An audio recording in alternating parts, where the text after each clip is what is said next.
வினைஜயம் ஆனந்தன அகத்தியம். ஓம் அகதி சாயம். அகத்திய பெருமானே சிவமுக வாழைக்கு நிறையா. நம்ம சின்ன பொண்ணு கம்பெனி வச்சுட்டாங்க கோயம்புத்தூரில் கோயில் பாளையத்தில். அவங்களுக்கு கண் திருஷ்டிப்பட்டு அப்பப்போ எங்கன்னா வண்டியில் கீழே விழுந்துடுறாங்க. நான் சபையினுடைய திருநேரத்தான் சுற்றி போட்டு வர்றேன். அவங்களுக்கு நிறைய திருஷ்டிப்பட்டு கீழே விழுந்துடுறாங்க. அதனால் அகத்திய பெருமானும் சிவமுக வாழைத்துக்கள்னா நம்ம உள்ள பிள்ளைகளை பாதுகாக்கணும். கண்படாமல்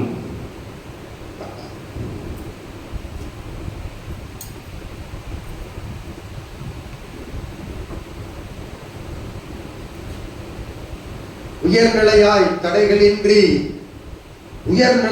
தடைகளின்றி சகடை இயக்கி அற்புத தடங்களின்றி தளம் வந்து சேர்வதற்குரிய தளம் சென்று சேர்வதற்குரிய வந்து அடைவதற்குரிய அற்புதமான பாதுகாவல் நிலை கொண்ட ஆசிகளை அகத்தியன் யாம் அவ்விடத்தில் நிற்கும் இறை கணங்களுக்கு அகத்தியன் கணங்களின் உத்தரவிட்டு அகத்தியன் கணங்களின் நிலைகளில் இருந்து உத்தரவிட்டு யாம் அனுக்கிரக ஆசி வழங்கி வருகின்றோம். அற்புதமாய் ஒரு வினை தீர்க்கும் கணிதனை தன் சகடையில் வைத்து அது தீர்கின்ற அது நிலை மாறுகின்ற பொழுது அதனை மாற்றி தன் சகடையில் ஒரு வினை தீர்க்கும் கணிதனை எப்பொழுதும் வைத்துக் கொள்ள அகத்திய நாமம் சிவமகா வாழை சித்த நாமம் உச்சரித்து சகடையை இயக்க நல்ல ஆசிகள் வழங்கி வருகின்றோம். ஓம் அகதி சாயன. வினை தீர்க்கும் கனி ஒன்று வச்சுக்கொள்ள சொல்லும். தாண்டி பிறகு இன்னொன்று சிக்கல் அவட்ட சொல்லிடும்.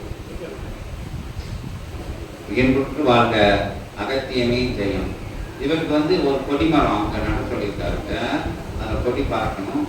அது என்ன எவ்வளோன்னு நாங்கள் பார்த்துக்கிறோம். அதுக்குண்டான செலவை நீங்கள் அது சலனம் இல்லாமல் நீங்கள் கொடுத்துடணும். இப்போ ஏற்றுக்கிட்ட தருணத்திலிருந்து அந்த வேலை ஆரம்பிக்குன்னு சொல்கிறார் அகத்தியர். என்பட்டு வாழ்க அகத்தியமே செய்யும். வாங்க அடுத்து யார் கேட்க போகிறா?